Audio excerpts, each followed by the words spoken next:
Chers auditeurs, bonjour. Nous avons le plaisir d'accueillir aujourd'hui Laurent Dandrieux. Laurent Dandrieux, bonjour. Bonjour. Vous êtes journaliste à Valeurs Actuelles, entre autres. Vous êtes historien, spécialiste du cinéma, mais aussi, dans un tout autre domaine, spécialiste de l'histoire du règne de Louis XIV sous un aspect relativement peu étudié, celui de son rapport aux arts. Et vous venez de publier aux éditions Artege, vous avez changé d'éditeur, Le Roi et l'Arlequin, Louis XIV, Molière et le théâtre du pouvoir. Laurent Dandrieux, pourquoi cet intérêt, cette fascination peut-être, pour Louis XIV et son rapport aux beaux-arts? Eh bien, tout simplement parce que c'est bien évidemment un âge d'or de la culture française, ce siècle de Louis XIV qui a vu les arts français s'épanouir dans tous les domaines, que ce soit la littérature, la peinture, la sculpture, le théâtre, la musique, que sais-je encore. Et en fait, quand on se penche sur cette question, on s'aperçoit assez rapidement que ça n'est pas du tout le fait du hasard et que Louis XIV a eu un rôle éminent et crucial dans cette efflorescence parce qu'il a favorisé ses artistes, il les a protégés, il les a encouragés et il les a mis non pas au service de sa gloriole ou de sa propagande, mais il les a mis au service de la grandeur de la France.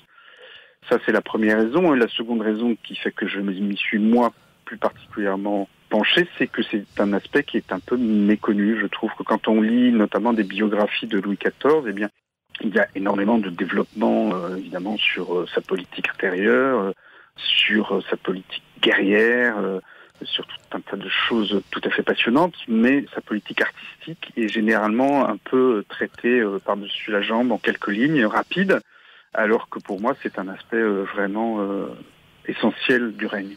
Lorsque l'on laisse parfois de côté les biographes de Louis XIV comme une sorte de hobby qui n'aurait pas grand intérêt, c'est que le roi lui-même est un véritable artiste. Il se qualifierait peut-être de dilettante, mais c'est bien autre chose. C'est un danseur, vous le rappelez, un danseur de très haut niveau. Il a probablement le niveau d'un danseur étoile. C'est un musicien qui est doué, qui maîtrise plusieurs instruments avec beaucoup de talent. Par contre, il se juge moins bon pour ce qui concerne la littérature, puisque quand il demandera plus tard, après la mort de Molière, qui était le plus grand écrivain de son temps, Boileau lui répondra « Molière, sire », et il est tout étonné. Mais ce roi, donc, est quand même quelqu'un qui est capable de juger. Ce n'est pas un de ces parvenus qui, parce qu'il a des petits dons, s'imagine qu'il peut corriger les peintres, les musiciens, les artistes, parce qu'il est de leur niveau. Donc, c'est un homme qui est compétent en son domaine. Oui. Alors, je dois préciser d'abord que je dois, sur ce sujet-là, beaucoup regretter Philippe Beaussant, un romancier historien, ancien membre de l'Académie française, qui a écrit notamment un livre qui s'appelle Louis XIV artiste, qui est tout à fait éclairant sur le sujet, et on y découvre effectivement que Louis XIV était tout sauf un dilettante, effectivement l'un des meilleurs danseurs de son époque, peut-être même le meilleur. Il s'est entraîné passionnément depuis l'âge de 7 ans, jusqu'à parfois 7 heures par jour, jusqu'à s'en rendre malade, déplorer ses médecins. Il s'est produit très souvent en public, non pas seulement devant la cour, mais aussi devant le peuple de Paris, au milieu des meilleurs danseurs professionnels, tout en tenant la vedette, ce qui montre qu'il était assez sûr de son talent, parce que évidemment, quand vous êtes roi de France, vous ne pouvez pas vous permettre de vous ridiculiser sur scène.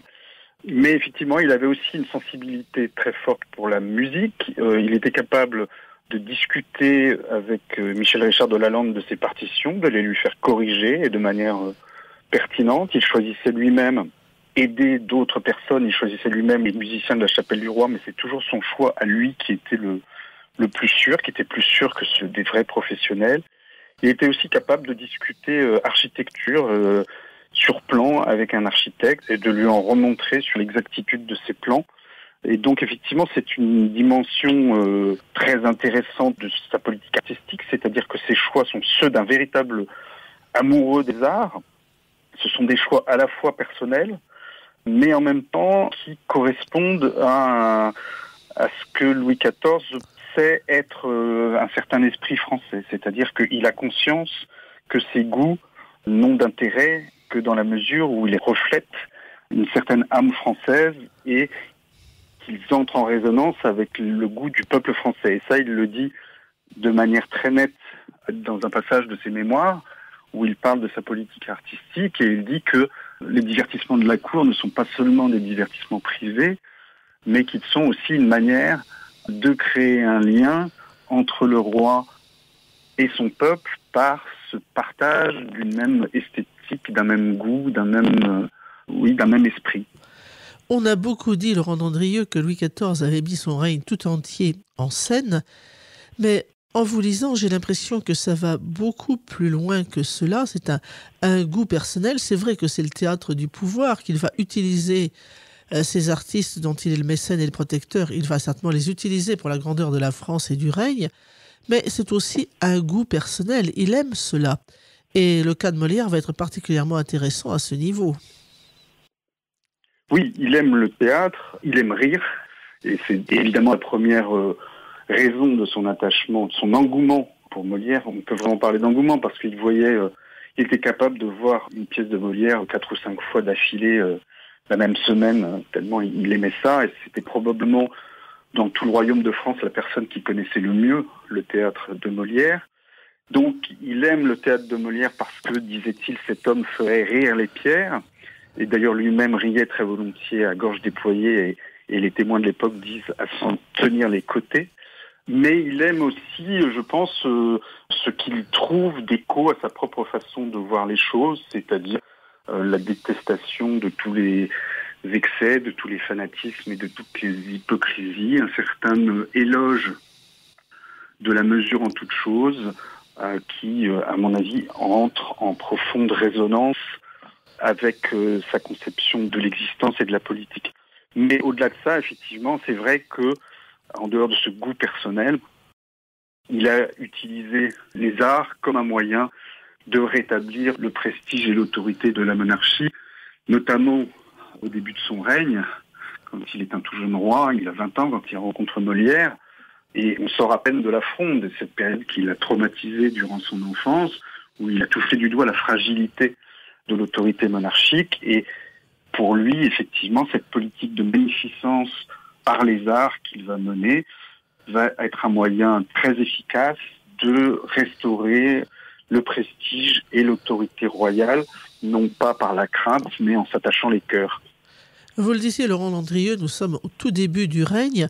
Ce n'est pas encore le grand théâtre du pouvoir que sera Versailles, mais est-ce que nous ne sommes pas devant un jeune roi qui se cherche dans tous les domaines, y compris artistiques, qui cherche à sentir ce que le royaume attend, ce que le peuple attend, ce que la gloire de la France attend? Oui, c'est un monarque qui se cherche à plus d'un titre. D'abord, effectivement, parce que, oui, sa politique n'est pas encore très affirmée. Il a déjà cette idée de grandeur, mais peut-être qu'il ne sait pas exactement par quel moyen l'atteindre, cette grandeur qu'il cherche à mettre en toute chose. Et j'ai raconté dans un autre livre, Le roi et l'architecte, un épisode qui est très éclairant à ce titre-là, qui est la visite du Bernin à Paris, qu'on fait venir de Rome le plus grand architecte de son temps pour finir la façade du Louvre. Mais c'est un voyage qui se termine mal, et je pense que c'est un voyage qui a fait prendre conscience à Louis XIV que cette grandeur qu'il voulait donner à sa politique artistique, il ne fallait pas qu'il la donne en allant chercher à grand prix des artistes étrangers, mais qu'au contraire, il fallait qu'ils s'en servent pour faire éclore un style proprement français. Il se cherche aussi d'une autre façon, Louis XIV, c'est que à l'époque où meurt Mazarin, eh bien, il est encore un petit jeune homme assez timide et moyennement sûr de lui, et moyennement certain de sa capacité d'ailleurs à embrasser les affaires de l'État. De ce point de vue, il sera rassuré assez vite, comme il le raconte lui-même dans ses mémoires, et il s'apercevra assez rapidement que son jugement est très sûr. En revanche, c'est quelqu'un qu'on ne prenait pas au sérieux. C'est assez étonnant de penser ça aujourd'hui, mais pour la plupart des gens, c'était un petit jeune homme qui passait ses journées à danser et à jouer de la guitare. Et d'ailleurs, quand il réunit ses ministres au lendemain de la mort de Mazarin pour dire que désormais il allait exercer seul le pouvoir, sa mère ne prend pas ça du tout au sérieux et dit il aura encore voulu faire le capable. Et pour se donner cette assurance qui lui manque, pour vaincre sa timidité aussi, parce que c'est quelqu'un de très timide, qu'on a encore aussi du mal à croire, il va utiliser aussi le théâtre, c'est-à-dire qu'il va endosser son rôle de roi comme un acteur de théâtre endosse un personnage et il va jouer à faire le roi. Et c'est quelque chose qui revient dans tous les témoignages de l'époque, cette dimension théâtrale de sa façon d'être roi, qui fait que, par exemple, au petit lever, quand il est encore avec ses intimes et ses valets, eh bien, il a encore un certain naturel. Et dès que le public rentre dans la chambre, eh bien, il endosse ce personnage et il prend cette attitude solennelle, très étudiée, qui doit aussi d'ailleurs beaucoup à sa pratique de la danse, parce que ça lui a donné évidemment une maîtrise de son corps et une maîtrise de ses attitudes qui est tout à fait hors norme. Autrement dit, Laurent d'Andrieux, il joue le roi. Et de toute sa vie, jusqu'à sa mort en 1715, il ne cessera jamais de le jouer. Et ce qui sera extrêmement dur, d'ailleurs pour son entourage, pour sa famille, pour ses proches, c'est qu'il attendra des autres qu'ils soient capables d'endosser le même rôle et de ne pas le quitter. Il est comme Molière en quelque sorte, il estime que le roi meurt en scène. Oui, et d'ailleurs, il a une phrase assez révélatrice. Il a deux phrases très révélatrices. À un moment, il explique à la dauphine nous devons tout entier au public. C'est-à-dire quand il parle de ces sujets, il parle du public. Et donc, il lui dit ça pour dire qu'effectivement, on ne peut pas se laisser aller et qu'il faut avoir ce souci de dignité et de tenue en toutes circonstances. Et puis, il y a aussi cette fameuse phrase qu'il prononce le jour de cette prise du pouvoir personnel, quand il réunit ses ministres. Et il commence le petit exposé qu'il leur fait en disant « La face du théâtre change », qui est une phrase absolument stupéfiante. Et effectivement, ça résume très bien sa conception du pouvoir comme un théâtre.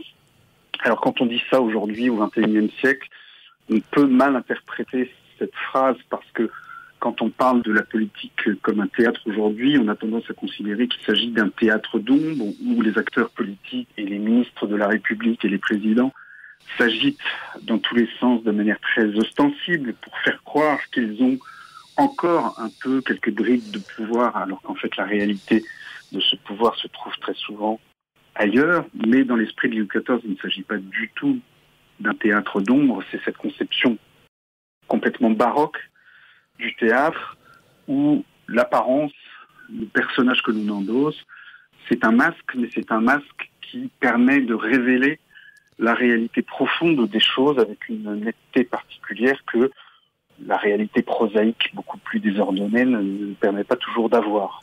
Mais Louis XIV est un homme pétri de culture classique et antique, et il ne faut pas oublier que ce sont d'une certaine manière les derniers mots de l'empereur Auguste. Applaudissez, ai-je bien joué la pièce ? Oui, effectivement, il y a quelque chose de très antique là-dedans. D'ailleurs, l'une des grandes références de son règne sera toujours la personne d'Alexandre le Grand.